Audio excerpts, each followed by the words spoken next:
नमो भगवते वासुदेवाय। ओम नमो भगवते वासुदेवाय।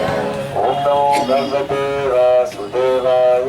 ओम नमो भगवते वासुदेवाय। ओम नमो भगवते वासुदेवाय। ओम नमो भगवते वासुदेवाय। नारायणं नमस्कृत्यं नारायणं नमस्कृतं नरं चैव नरोत्तमं नरं चैव नरोत्तमं देवीं सरस्वतीं व्यासं देवीं सरस्वतीं व्यासं ततो जयमुदीरये। ततो जयमुदीरये। नष्टप्रायेषु भद्रेषु नष्टप्रायेषु अभद्रेषु नित्यं भागवत सेवया। नित्यं भागवत सेवया। भगवत्युत्तम श्लोके भगवति उत्तम श्लोके भक्तिर्भवति नैष्ठिकी। भक्तिर्भवति नैष्ठिकी। ग्रंथराज भागवत की उसका विचार अध्याय 3 श्लोक 27। प्रत्युदगम अपने आसन पर खड़े होना। अपने आसन पर खड़े होना। प्रशयन स्वागत करना। स्वागत करना। अभिवादनम अभिवादनम नमस्कार। नमस्कार। विधीयते विधीयते ये जाते हैं। ये जाते साधु साधु उचित उचित मिथः पारस्परिक पारस्परिक सुमध्य में सुमध्य में हे मेरी प्रिया हे मेरी प्रिय प्राज्ञ है बुद्धिमान द्वारा बुद्धिमान द्वारा परस्मै परस्मै परमेश्वर को परमेश्वर को पुरुषाय पुरुषाय परमात्मा को परमात्मा को चेतसा चेतसा पुत्री से बुद्धि से गुहाशयाय गुहाशयाय शरीर के अंदर बैठे हुए शरीर के अंदर बैठे हुए एवं एवं निश्चय ही निश्चय ही न नहीं देहमानिने देहमानिने देहात्म बुद्धि वाले पुरुषार्थ देहात्म बुद्धि वाले पुरुष को प्रत्युत्तम प्रश्न यणाभिवादनम् विधीयते साधु साधु मिथः सुमध्य में सुमध्य में प्राज्ञा परस्मै पुरुषाय चेतसा पुरुषाय चेतसा गुहाशयाय गुहाशयाय न देहमानिने। हे तरुणी भाइये, निसंदेह मित्र तथा स्वजन खड़े होकर एक दूसरे का स्वागत और नमस्कार करते परस्पर अभिवादन करते। किंतु जो दिव्य पद पर ऊपर उठ चुके हैं वे प्रभुत्व होने के कारण ऐसा सम्मान प्रत्येक शरीर में निवास करने वाले परमात्मा का ही करते, देहाभिमानी पुरुष का नहीं। तात्पर्य यहाँ यह तर्क दिया जा सकता है कि शिव के प्रसन्न होने के कारण राजा दक्ष का सम्मान करना शिव का धर्म था। इसके उत्तर में यही कथन है कि जब कोई विद्वान पुरुष सत्कार हेतु खड़ा होता है या नमस्कार करता है तो वह हर एक के हृदय में आसीन परमात्मा को नमस्कार करता है। अतः ये देखा जाता है कि वैष्णवों में यदि शिष्य तक अपने गुरु को नमस्कार करता है तो बदले में गुरु तुरंत नमस्कार करता है, क्योंकि यह नमस्कार शरीर को नहीं वरन परमात्मा को किया जाता है। पर गुरु भी शिष्य के शरीर में स्थित परमात्मा को नमस्कार करते हैं। श्रीमद् भागवतम में श्री भगवान कहते हैं कि उनको सम्मान प्रदान करने की अपेक्षा उनके भक्त को सम्मान देना अधिक मूल्यवान है। भक्त अपने आप को शरीर नहीं मानते, अतः किसी भी वैष्णव को प्रणाम करने का अर्थ है श्री विष्णु को प्रणाम करना। यह भी कहा जाता है कि शिष्टाचार के नाते जो ही कोई वैष्णव दिखे उसे तुरंत नमस्कार किया जाए, जिससे ये सूचित हो सके कि उसके अंदर परमात्मा स्थित है। वैष्णव शरीर को श्री विष्णु का मंदिर मानता है, जो कि शिव कृष्ण चेतना में परमात्मा को पहले ही नमस्कार कर चुके थे। अतः राजा दक्ष को, जो अपने आप को शरीर रूप में मान रहा था, पहले ही नमस्कार अर्पित हो चुका था। उसके शरीर को नमस्कार करने की आवश्यकता नहीं थी, क्योंकि किसी भी वैदिक आदेश में ऐसा निर्दिष्ट नहीं। सत्वम चेतना विशुद्धम शुद्ध वसुदेव वसुदेव शब्दितम नाम से विख्यात जो कि ईयते प्रकट होता है, तत्र वहाँ, उमा परपूर्ण, अपावृतः किसी आवरण के बिना, सत्य चेतना में, च तथा तस्मिन् उसमें, भगवान श्री भगवान, वासुदेवः वासुदेव, ही क्योंकि, अभोक्षजः दिव्य, में मेरे द्वारा, नमसा नमस्कार से, विधीयते पूजित, सत्वं विशुद्धं वसुदेव शब्दितं वदीयते तत्र उमानपावृतः सत्ये च तस्मिन् भगवान् वासुदेवो यदोक्षजो मे नमसा विधीयते। मैं शुद्ध कृष्ण चेतना में भगवान वासुदेव को सदैव नमस्कार करता रहता हूँ। कृष्ण भावनामृत ही सदैव शुद्ध चेतना है, जिसमें वासुदेव नाम से जाने वाले पूर्ण पुरुषोत्तम भगवान का बिना किसी अवरोध के अनुभव होता है। तात्पर्य, जीवात्मा स्वाभाविक रूप से शुद्ध है, असंग ज्ञान पुरुष। वैदिक साहित्य में कहा गया है कि आत्मा सदैव शुद्ध और भौतिक आसक्ति से अग्रसित होता है। आत्मा के साथ शरीर की पहचान करना अज्ञान के कारण होता है। जो ही कोई पूर्ण रूप से कृष्ण भावना भावित हो जाता है तो यह समझना चाहिए कि अपनी मूल शुद्ध स्वाभाविक स्थिति को प्राप्त हो गया है। यह स्थिति शुद्ध सत्व कहलाती है, जिसका अर्थ है वह भौतिक गुणों से परे है। ज्योति और शुद्ध सत्व स्थिति अंतरंगी शक्ति के प्रत्यक्ष वश में है, अतः इस स्थिति में सारे भौतिक कार्य रुक जाते हैं। उदाहरणार्थ, जब लोहे को अग्नि में रखा जाता है तो वह गर्म होता है, और जब लाल हो जाता है तो यह लेवा होकर भी अग्नि के समान कार्य करता है। इसी प्रकार जब तांबे में से बिजली प्रवाहित होती है तो वह तांबे की भांति कार्य नहीं करती, वह बिजली की भांति कार्य करती है। श्रीमद् भगवत गीता 14.26 पे भी पुष्टि हुई है कि जो भगवान की अमिश्रित भक्ति करता है वह तुरंत ही पर ब्रह्म के परिचय प्राप्त करता है। माम चायो और व्यभिचारे न मुक्ति योगे निसेवते सगुणान समति तीर्थान ब्रह्म भूयाय कल्पते। अतः जैसा कि श्लोक में कहा गया है, शुद्ध सत्व दिव्य स्थिति है जो पारिभाषिक रूप में वसुदेव कहलाती है। वसुदेव एक पुरुष का भी नाम है जिससे भगवान श्री कृष्ण प्रकट होते हैं। यह श्लोक बताता है कि शुद्ध स्थिति वसुदेव कहलाती है, क्योंकि उस स्थिति में पूर्ण पुरुषोत्तम भगवान वासुदेव बिना किसी अवरोध के अनुभव किए जाते हैं। अतः अमिश्र भक्ति संपन्न करने हेतु सकाम कर्म या मानसिक तर्क द्वारा किसी प्रकार के भौतिक लाभ की इच्छा किए बिना भक्ति के नियमों का पालन करना चाहिए। शुद्ध भक्ति में मनुष्य अकारण तथा बिना किसी रुकावट के अपना कर्तव्य मानकर पूर्ण पुरुषोत्तम भगवान की मात्र सेवा करता रहता है। यही शुद्ध सत्वज्ञा वसुदेव कहलाता है, क्योंकि उस अवस्था में भक्त के हृदय में परम पुरुष भगवान श्री कृष्ण का उदय होता है। श्रीजीव गोस्वामी ने अपने श्री भागवत संदर्भ में इस वसुदेव जी अथवा शुद्ध सत्व का अत्यंत मनोहारी वर्णन किया। वे बताते हैं कि गुरु के नाम के आगे अष्टोत्तरशत जोड़ दिया जाता है, जो वह सूचित करता है कि वह शुद्ध सत्व या वसुदेव जी की दिव्य स्थिति में। वसुदेव शब्द का प्रयोग अन्य प्रयोजनों के लिए भी होता है। उदाहरणार्थ, वसुदेव जी का अर्थ सर्वत्र या सर्वव्यापी नहीं है। सूर्य भी वसुदेव स्वप्तित्व कहलाता है। भले ही वसुदेव को विभिन्न अर्थों में क्यों न प्रयुक्त करे, किंतु वासुदेव का अर्थ सर्वव्यापी या अंतर्यामी भगवान।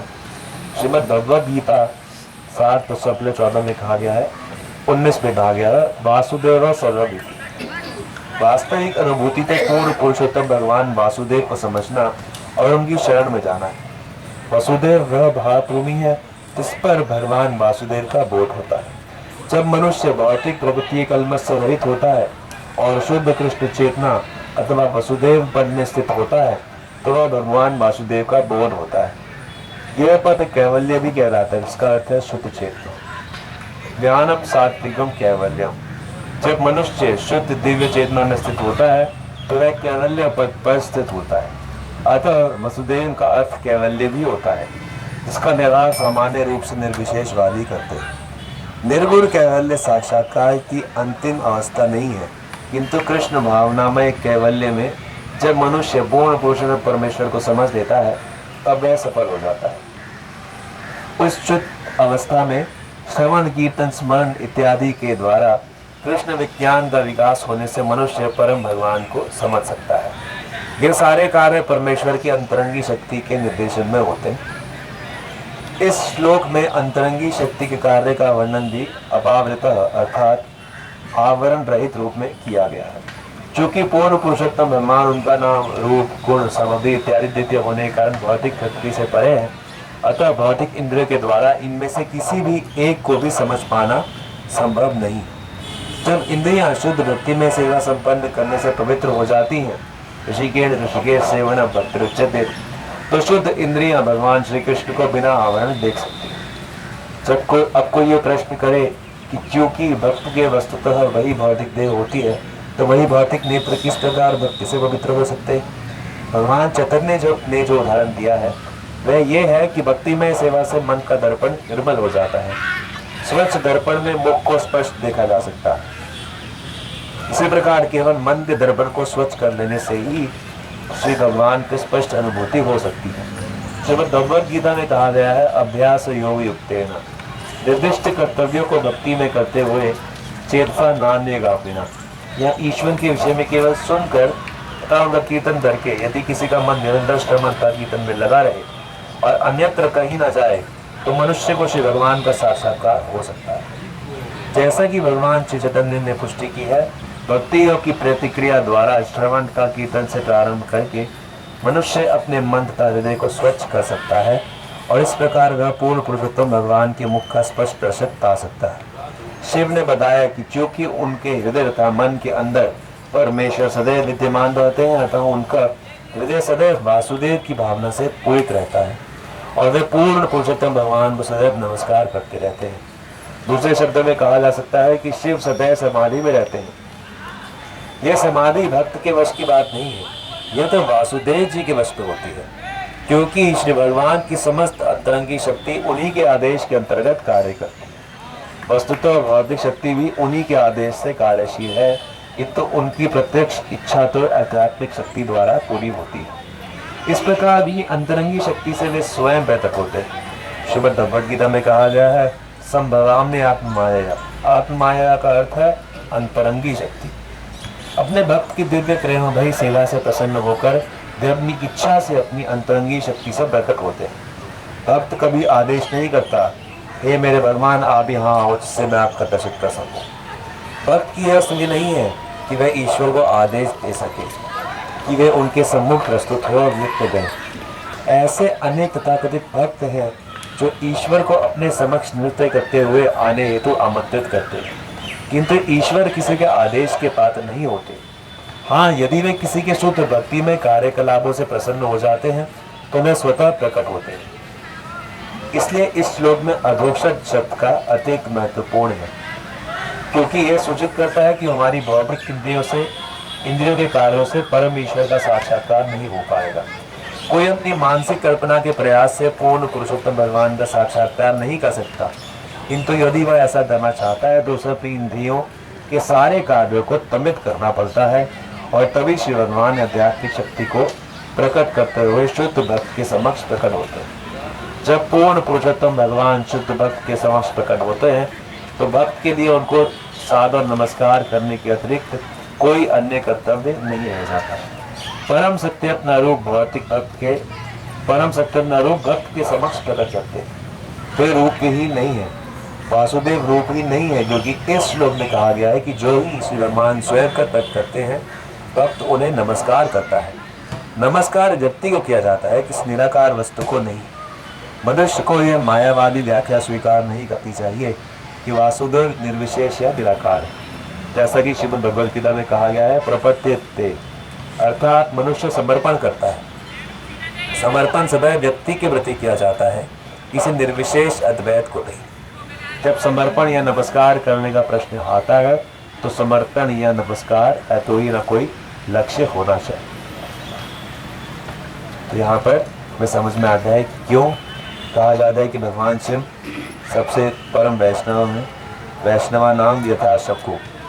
भगवान शिव सदैव जो है वो हृदय में भगवान वासुदेव का चिंतन करते हैं, क्योंकि वो वसुदेव स्थिति में है, यानी कि शुद्ध सत्व की चेतना में है। और ऐसी चेतना को प्राप्त करके ही भगवान का अनुभव होता है, कैवल्य स्थिति। तो जो निर्विशेषवादी है वो कैवल्य स्थिति का इस प्रकार से यात्रा करते हैं कि भगवान में लीन हो जाना। जैसे मुझे याद है जब मैं पहली बार जगन्नाथपुरी गया था, भगवान की स्नान यात्रा चल रही थी, तो भगवान को मंदिर के बाहर लाया गया, बालकनी में खड़े थे, सब नहा रहे थे, तो सब लोग मतलब देख रहे थे, बड़ा खुश हो रहे थे। तो एक व्यक्ति आए मेरे पास, तो उन्होंने देखा मैं नया नया भक्ति करता हूँ, तो वो बड़े थे, तो पूछे उनकी और बड़ा, मैंने कहा पहली बार है जगन्नाथ, अच्छा बताओ जगन्नाथ जी की आंखें इतनी बड़ी बड़ी गोल गोल क्यों है, क्या बताइए कि तो वो बता रहे हैं कि सबको इसी शून्य में आ रहे, जो बड़ी गोल गोल आंखें हैं, ये जो बीच में काला है, ये सबको इसी शून्य में आकर लीन हो जाना है, इसलिए उनकी आंखें इस प्रकार से बड़ी बड़ी गोल गोल। तो ये समाज में बहुत ही व्याप्त रूप से फैला हुआ है। भक्त लोगों की क्या परिभाषा है, भक्त लोग कहते हैं कि भगवान अपने भक्तों को इतने एकटक नजर से देखना चाहते हैं कि पल के भी कष्ट ना दे, पल के भी बीच में ना। तो इसलिए भगवान की आंखें ऐसी। और निर्विशेषवादी की कल्पना क्या है कि उसी में लीन होना है बिंदु। तो इस प्रकार की व्याख्या समाज में बहुत फैली हुई है, क्योंकि कल भी जब चर्चा हो रही थी कि किसी के आगे झुकना सबसे मुश्किल बात है। निराकार दर्शन क्या कहता है? निराकार दर्शन कहता है कि तत्वमसि सो अहम, यानी कि जो दो है वो मैं हूँ। सो अहम, सो यानी कि जो जैसा हुआ है वैसा मैं हूँ। तत्वमसि, जैसे दो है वैसे मैं। तो वैष्णव व्याख्या क्या है? क्योंकि ये वेदों के वाक्य हैं इसलिए ये गलत नहीं है। वैष्णव व्याख्या है कि गुण से, गुणात्मक दृष्टि से आत्मा और परमात्मा एक है। जैसे भगवान शिव कह रहे हैं मैं वसुदेव स्थिति में हूँ, तो ये जब आत्मा जब वसुदेव स्थिति में है तो वो गुणात्मक दृष्टि से भगवान से एक है, कि वो भी अब सच्चिदानंद है, भौतिक कलमश से, 3 गुणों से मुक्त है, तो इसलिए वो बंधन में नहीं है। लेकिन जो गुण के बाद जो परिमाण आता है कि मात्रा, तो उस दृष्टि से हमेशा भगवान का जो व्यक्तित्व है वो ईश्वर भाव में रहता है और जीव जो है वो सेवक भाव में रहता है। तो इसीलिए हमें ये सिद्धांत को समझना है जो भगवान शिव दे रहे हैं कि भगवान शिव उनका ध्यान करके उनको नमस्कार करते हैं, तो नमस्कार व्यक्ति को होता है। और भगवान शिव स्वयं बता रहे हैं नमस्कार करने के वास्ते कि वो व्यक्तित्व जो है वो सबसे परम है, यहाँ तक कि भगवान शिव से भी विशेष है। भगवान शिव ऐसे कहें तो ये चीज़ है। अभी हम क्या कहते हैं कह रहे हैं कि सभी ने भगवान को देख के प्रणाम करो। भगवान शिव ने भी था, उनके अंदर भगवान को देखा, इतने पहले ही प्रणाम कर चुके थे। अभी आप जब ये कह रहे हो कि अभी जब हमने स्टेटमेंट अभी किया कि आप शुद्ध भक्त हो, आपको प्रणाम कर दिया, अभी जो ये लास्ट में जो आपने बोला उसमें ये कहा ना कि आप प्रणाम कर रहे हो तो किसी व्यक्तित्व को प्रणाम कर रहे हो, क्योंकि ये पहले ये बोला गया व्यक्तित्व को। और कौन व्यक्तित्व? परमेश्वर का, परमात्मा कृष्ण वाला व्यक्तित्व, जो वाला व्यक्तित्व, परम व्यक्तित्व, उसकी बात है। तो हाँ जी, अमिश्रित भक्ति मिश्रित हो जाती है ना, कई बार मिश्रित हो जाती है, कई बार इस भावना से कि मैं भक्ति इसलिए करूं कि मुझे संसारिक सुख मिल जाए। कई बार मिश्रण इस चीज का आ जाता है कि मैं भक्ति इसलिए करूं कि मुझे मुक्ति मिल जाए। तो इन दोनों मिश्रण से जो मुक्त होती है भक्ति, उसको अमिश्रित कहते हैं। तो मेनली 3 मिश्रण होते हैं, भुक्ति, मुक्ति, सिद्धि। भुक्ति यानी कि संसारिक भोग, मुक्ति यानी कि संसार से छुटकारा, और सिद्धि यानी कि विशेष शक्तियाँ आ जाए मेरे पास। तो ये 3 मिश्रण हो जाते हैं कई बार। और फिर इनके भी और भेद में जाएंगे तो भुक्ति भी अलग अलग प्रकार की होती है। कई लोगों को लगेगा मेरा ऐश्वर्य बढ़े, कई लोगों को लगेगा कि दूसरों का ऐश्वर्य घटे। तो तामसिक, राजसिक, सात्विक, वो सारी जो कपिल महाराज जो देवभूति माता को उपदेश देते हैं, तो उसमें सारे मिश्रण का डिटेल से उन्होंने मदद किया था। कैसे तामसिक भक्ति होती है, तामसिक में हिंसा, बाण, दंभ, इन तीनों के कारण होता है। फिर राजसिक भक्ति होती है ऐश्वर्य के कारण या अपने प्रभाव के कारण या भौतिक भोग इकट्ठा करने के लिए। फिर सात्विक होती है कि मुक्ति मिल जाए, शक्ति मिल जाए, दूसरों का कल्याण करते हैं, हम ऐसा करते हैं। ये सारे मिश्रण जो है ये भगवान तक पहुंचने में बाधा देता है।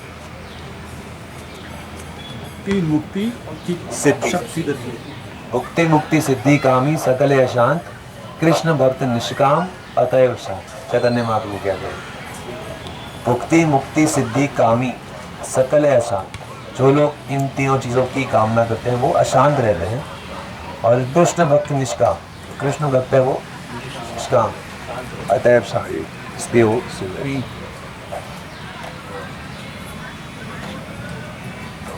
टाइम है, करें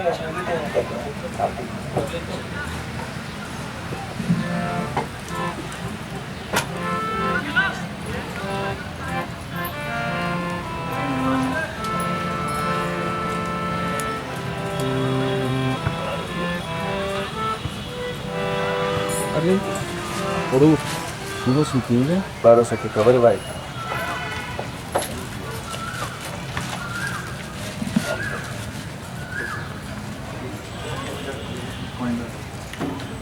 अच्छा है। तो ये दक्षिण ठाकुर कह रहे हैं कि बड़ी सुख की खबर है कि नित्यानंद प्रभु ने नाम का बाजार खोला है। तो वैसे भी अगर हम देखें तो कितना कमाल का बाजार है कि इतनी ज़्यादा रथ यात्राएं हो रही है, इतनी ज़्यादा सब हर जगह नाम बिक रहा है, सिर्फ श्रद्धा चाहिए। तो इस प्रकार से कह रहे कि बस नाम लो और नाम लेने से ही सब कल्याण हो जाएगा। तो खुदा निताई ने खोल दिया है, तो निताई के शरण में आ जाओ। और निताई उसके मालिक है। निताई जो है उसके नाम के बाजार के मालिक कौन है? नित्यानंद प्रभु। तो नित्यानंद प्रभु यानी गुरुदेव की शरण में आ जाओ और इसका आनंद उठाओ। बड़ सुखेर खबर भाई, बड़ सुखेर खबर भाई, बड़ सुखेर खबर भाई, बड़ सुखेर खबर भाई, बड़ सुखेर खबर भाई, बड़ सुखेर खबर भाई, बड़ सुखेर खबर भाई, बड़ सुखेर खबर भाई। सुरभि कुंज से नाम हाथ खुले से, सुरभि कुंज से नाम हाथ खुले से, खोदनता खोदनता खोदनता खोदनता खोदनता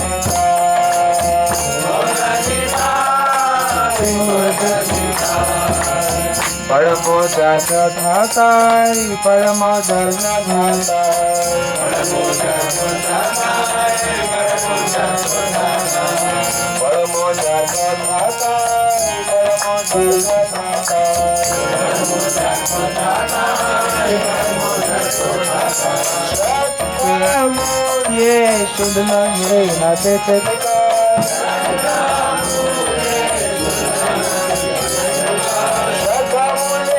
सुना सही हालत विकास, सुना सही हालत विकास, खोदनता खोदनता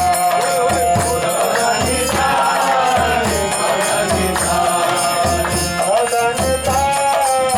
खोदनता खोदनता खोदनता खोदनता।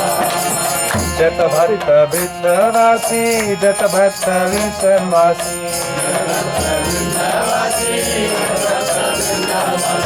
शतभक्तवृन्दवासी शतभक्तवृन्दवासी अधिकारी देखे नाम देखे करकाशी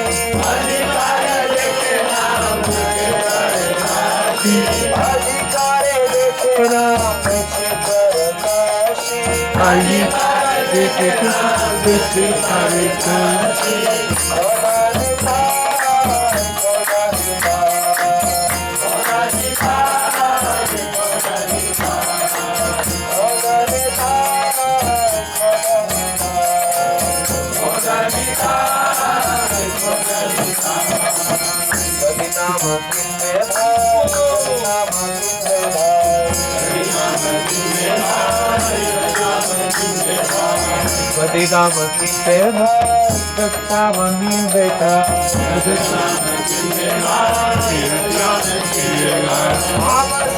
चलो महाजानिर पास जाए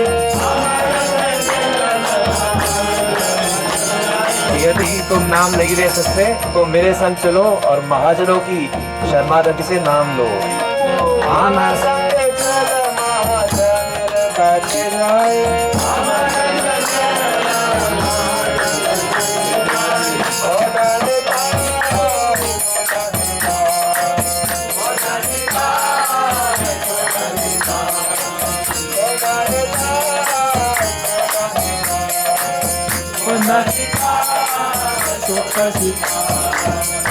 Hare Krishna, Hare Krishna,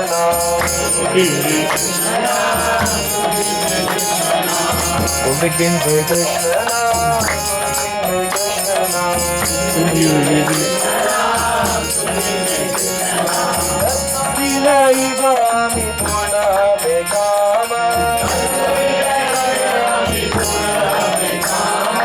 Krishna नाम छोड़ के तो और चीज के पीछे क्यों भागते हो? मैं आश्वासन देता हूँ कि कृष्ण नाम से सभी कुछ अच्छे से हो जाएगा। पूर्ण बेगामा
देखने अच्छे जाला देखने अच्छे जाला एक बार देखने कब से जाला एक बार देखने अच्छे जाला और कले दिखाई देना सकल संभाला और बोले दिखाई देना सकल संभाला और बोले दिखाई देना सकल संभाला